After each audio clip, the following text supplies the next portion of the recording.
Hello everyone, welcome to basics of learning. इससे पहली video में हमने प्रोनाउन को शुरू किया जिसमें उसकी definition, a word used in place of noun is called pronoun. उसका यूज़ क्यों करते हैं? रिपीटेशन ऑफ नाउन को अवॉइड करने के लिए।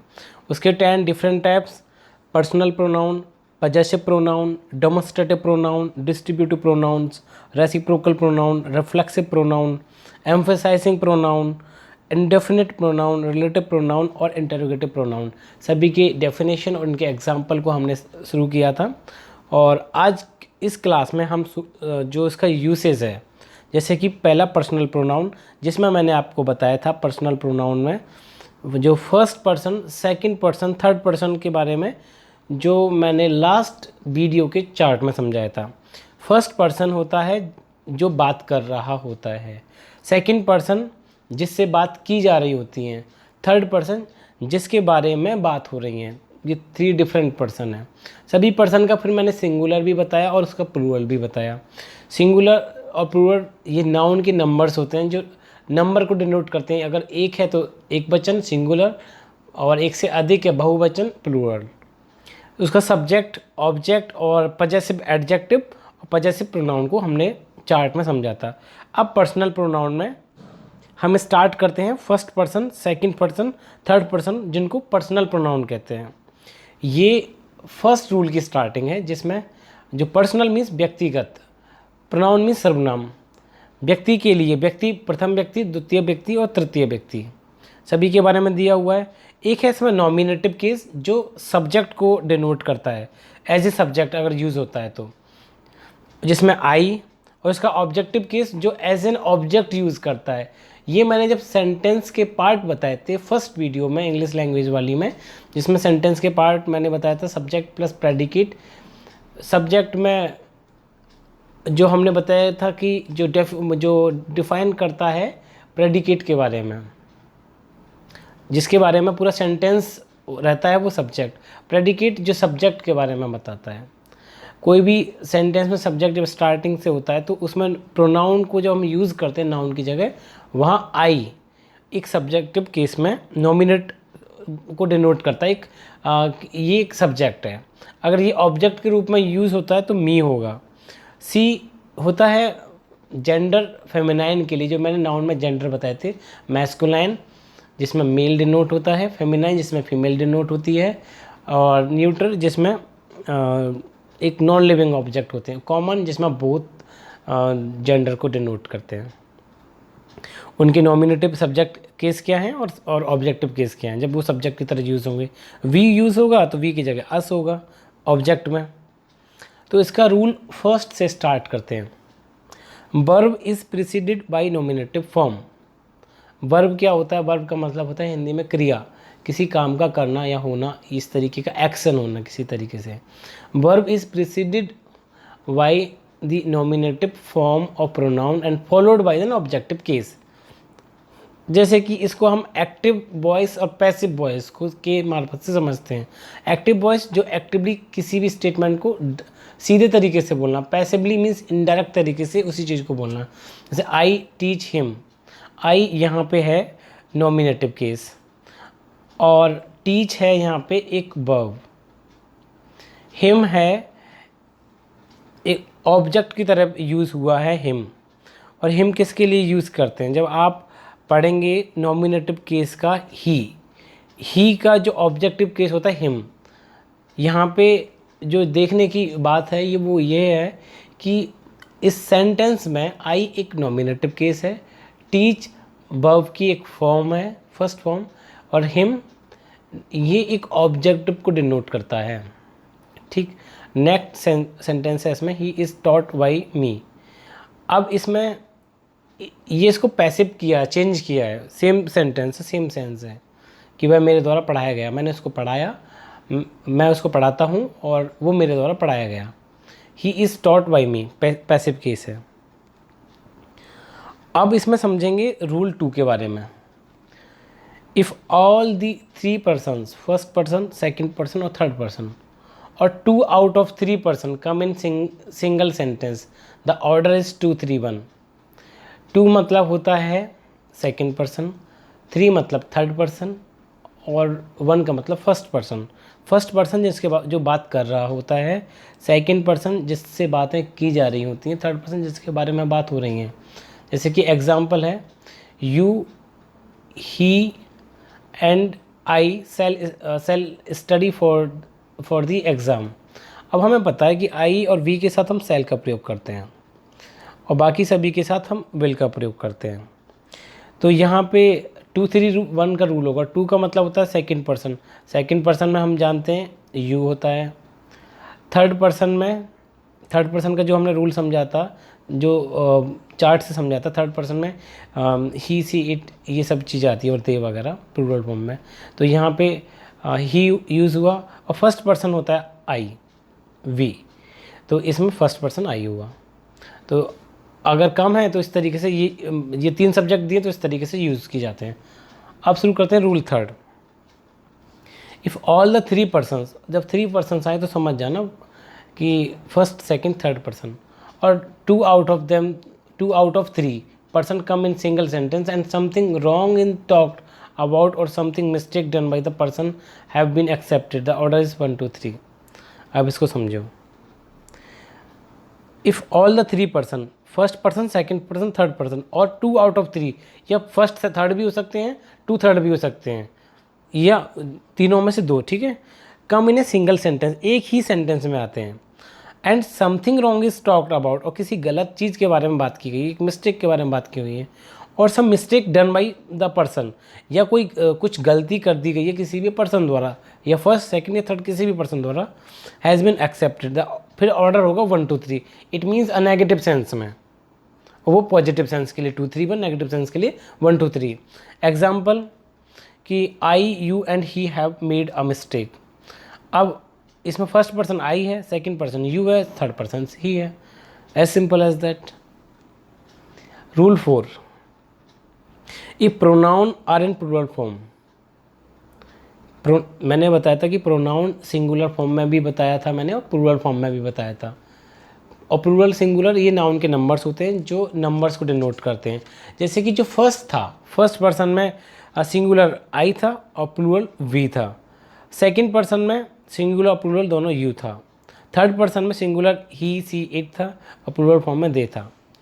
तो इसमें बताया है कि if pronoun are in plural form the order should be 1 2 3, तो तभी भी ऑर्डर 1 2 3 होगा, ठीक है। We, you and they should now get down to work. अब हम रूल 5 को स्टार्ट करते हैं। An objective case comes after let, like, between and but, except and all prepositions. Preposition अभी हमने स्टार्ट नहीं की है, प्रपोजिशन को हम समझेंगे। प्रपोजिशन में जैसे क्या वर्ड होते हैं, जैसे एट, अपॉन, इनटू, ये सभी वर्ड। प्री मीन्स पहले, पोजीशनिंग जो उनकी होती है, तो इसको हम तब स्टार्ट करेंगे, लेकिन फ़िलहाल ज़रूरी है कि उसके रूल्स को समझें। एन ऑब्जेक्टिव केस, ऑब्जेक्टिव का मतलब जो ऑब्जेक्ट की तरह यूज़ होता है, जैसे हिम वगैरह चीज़ें। An objective case comes after let, like, between and, but, except and all prepositions, ठीक है। जैसे example, let me do this work, यहाँ पे लेट है ना, लेट इसमें रूल में दिया हुआ है, लेट का मतलब कुछ करने देना। इसके बाद आई नहीं आएगा, let I do this work, इसमें मी आएगा, let me do this work. तो इस तरीके से इनका यूज़ है, ठीक है। इसके ये सभी इलस्ट्रेशंस हैं, जैसे कि ही लाफ्ड एट मी, तो एट के बाद ये जो यूज़ हुआ है वो मी यूज़ हुआ है, यहाँ पे आई यूज़ नहीं होगा। तो ये समझ लगा। अब रूल 6 की तरफ चलते हैं। If there is a comparison, comparison में तुलना की जा रही between 2 nominative case, nominative case जो सब्जेक्ट को डिनोट करते हैं। The pronoun of the nominate case is used after as और देन।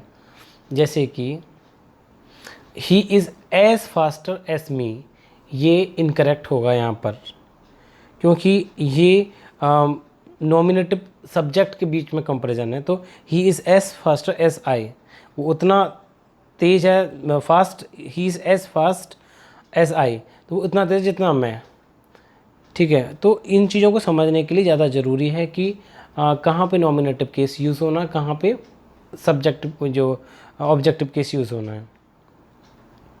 जैसे कि एक सेंटेंस है, ही रन फास्टर देन मी, ही रन फास्टर देन हिम, तो यहाँ पे हिम की जगह ही यूज़ होगा। अब है rule 7, if a sentence start with it followed by any form of be की जितनी भी फॉर्म होते हैं जो हम वर्ब की क्लास में समझेंगे, जैसे इसे हमारे पास ये सब चीज़ें, the pronoun that follows be must be nominative case. जैसे कि it is I who am to believe, ये मैं हूँ जिसको ब्लेम करना चाहिए। अब इट का यूज़ कहाँ पे होगा, ये सब चीज़ें देखते हैं इसमें यूज़ ऑफ इट। इसका रूल है, it is use for non living things, as I previously told you that कि कुछ जो चीज़ें होती हैं, जैसे जब न्यूट्रल जेंडर हमने पढ़ा था, जिसमें नॉन लिविंग के लिए यूज़ होती हैं। It is use for non living things, animal, infant and insect, they is the plural form of it. जैसे कि एग्जाम्पल समझिए, America is a developed country, it is a super power. तो यहाँ पे एक कंट्री को डिनोट करने के लिए एक इट यूज़ किया। Sri Lanka and Pakistan are developing countries, they are facing internal terrorism. तो दे का यूज़ होता है प्लूरल के लिए, जो उसका प्लूरल फॉर्म होता है, क्योंकि हर चीज़ का नाउन का जो सिंगुलर प्लूरल फॉर्म अलग अलग है, जो हमने नाउन की क्लासेस में डिस्कस किया था। नाउ इसका rule 2, it is use to, जो इट है इज़ यूज टू डिनोट, दर्शाने के लिए टाइम, वेदर, टेम्परेचर, डिस्टेंस और एनी अदर नेचुरल इवेंट, किसी भी तरीके का प्राकृतिक इवेंट को दर्शाने के लिए।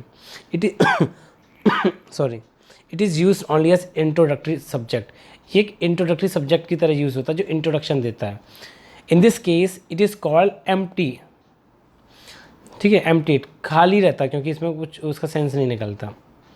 As it has no meaning, क्योंकि इसका कोई मतलब ही नहीं है। It's raining, it's winter, it's March, ये टाइम, वेदर, टेम्परेचर, डिस्टेंस, ये सभी चीज़ों को बताने के लिए। अब इसका rule 3, it is used in place of infinitive clause and gerund. Gerund क्या होते हैं और इन्फिनेटिव क्लॉज क्या होते हैं, ये हम जैसे हमने कंटेंट्स में मेंशन किया था, लेकिन इनको बाद में करेंगे। इन्फिनिट की जो फॉर्म्स हैं, जीरंड, आईएनजी वाली, जो ये जितनी भी चीज़ें हैं जो एडवांस लेवल की, आप फिलहाल इतना समझे कि इट का यूज़ कहाँ कहाँ पे होता है। It is use in place of infinitive clause and gerund.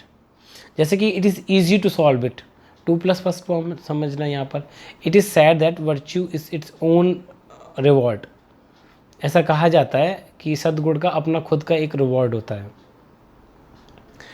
तो इनको यूज़ करने का तरीका हमें पहले इतना समझना है कि इट कहाँ कहाँ पे यूज होता है। जब इन्फिनेटिव क्लॉज पढ़ेंगे या जिरंड पढ़ेंगे तब उसको फिर से डिटेल में समझेंगे। अब है इसका rule 4, it is use in sentence as a subject to emphasise the noun और pronoun. It was he who made this mistake, emphasise करने के लिए। फिर इट का एक और use, it is use to introduce a phrase और clause. मैंने फर्स्ट वीडियो में लैंग्वेज में मैंने जिसमें समझाया था कि वर्ड क्या होता है, ग्रुप ऑफ अल्फ़ाबेट्स, सेंटेंस क्या होता है, group of words which makes a complete sense, phrase क्या, हर चीज़ को मैंने प्रीवियस क्लासेस में हर वर्ड को समझाया है, आप देख सकते हैं। जैसे कि it is use to introduce phrase और क्लॉज। एग्जाम्पल जैसे कि that the record will break today is probable. इसमें यहाँ पे समझने के लिए कि that the record will break today is probable, इसमें जो क्लॉज है that the record will break today और इज़ प्रोबेबल, ये इसका एक फ्रेज़ है। इसमें जो इट का यूज़ होगा, जो इट का यूज़ होगा एक फ्रेज़ और एक क्लॉज को इंट्रोड्यूस करने के लिए, ठीक है। अब है इसको जो हम इसका यूजिंग मतलब यूज़ करेंगे तब कैसे समझेंगे। जैसे कि it is probable that the record will break away, तो यहाँ पे पहले सेंटेंस में हमने समझा कि क्लॉज क्या है, कि क्लॉज जैसे कि that the record will break today, यहाँ पे ये एक क्लॉज है और क्लॉज के बाद का जो है वो फ्रेज है। अब इसका है difference between this and it. This और इट में क्या डिफरेंस है? दिस का यूज़ होता है टू पॉइंट, किसी भी तरफ इशारा करने के लिए। किसकी तरफ? किसी भी पर्सन की तरफ, किसी भी वस्तु की तरफ, ठीक है। और for the introduction of a person और व्हेन द सिंगुलर ऑब्जेक्ट और person is place at a near distance, किसी भी व्यक्ति की तरफ, वस्तु की तरफ इशारा करने के लिए और इंट्रोडक्शन के लिए किसी भी व्यक्ति के लिए जब वो सिंगुलर ऑब्जेक्ट है और पास में है। Here it will not come, it नहीं आएगा। जैसे दिस इज़ ए पेन, पास में है, दिस इज़ ए बुक। तो इस तरीके से जो पास की चीज़ उसके लिए दिस, दूर की चीज़ के लिए दैट। अब इसमें नोट के लिए है इन noun can be use after this, जैसे कि दिस बुक इज़ माइन, इसमें दिस के बाद में बुक है। बुक एक थिंग है और एक नाउन है। अब है it denote distance, time, weather. तो यहाँ पे here this is not used for such purpose. जैसे कि मैंने पहले भी बताया था, इसका यूज इट इज़ 10 AM, 10 बज रहे हैं। इट इज़ विंटर, सर्दियाँ हैं। It is a pronoun, it is a pronoun, मतलब ये एक संज्ञा के स्थान पर प्रयुक्त होता है। And hence a noun can not be used after it, तो इसी वजह से इसके साथ में नाउन नहीं यूज़ किया जा सकता इसके बाद में, ठीक है। It as a pronoun and noun can not come together, ये साथ में नहीं आ सकते। जैसे कि इट इज़ माई बुक, ये नहीं बोला जा सकता कि इट बुक इज़ माइन, क्योंकि इट एक प्रोनाउन है, बुक एक नाउन है, जो कि हमने पिछले एग्जाम्पल में समझा। अब it is use for singular noun non living things और एन इन्फेंट, एक नवजात के लिए, बच्चे के लिए। It is a splendid moment, ये बड़ा शानदार पल था। The baby is cute but it is crying a lot, बच्चा बहुत क्यूट था और लेकिन बहुत चिल्ला रहा था, रो रहा था। Thank you for watching this. इससे जो नेक्स्ट जो वीडियो है जिसमें हम रूल समझेंगे, 2 वीडियो और रहेंगे प्रोनाउन के, उसके बाद हम एडजेक्टिव शुरू करेंगे। अगर आपको किसी भी तरीके के डाउट हैं इसको सुनने के बाद, तो कमेंट सेक्शन में आप अपने डाउट भेज सकते हैं या ईमेल कर सकते हैं हमें। जो भी रिलेटेड चीज़ आप चाहते हैं आप मेल सेंड कर सकते हैं। और डिस्क्रिप्शन बॉक्स में जो लिंक्स हैं उनको आप अलग जुड़ सकते हैं, इंस्टाग्राम पे, फेसबुक पेज पे या ट्विटर पे। Thank you for watching this.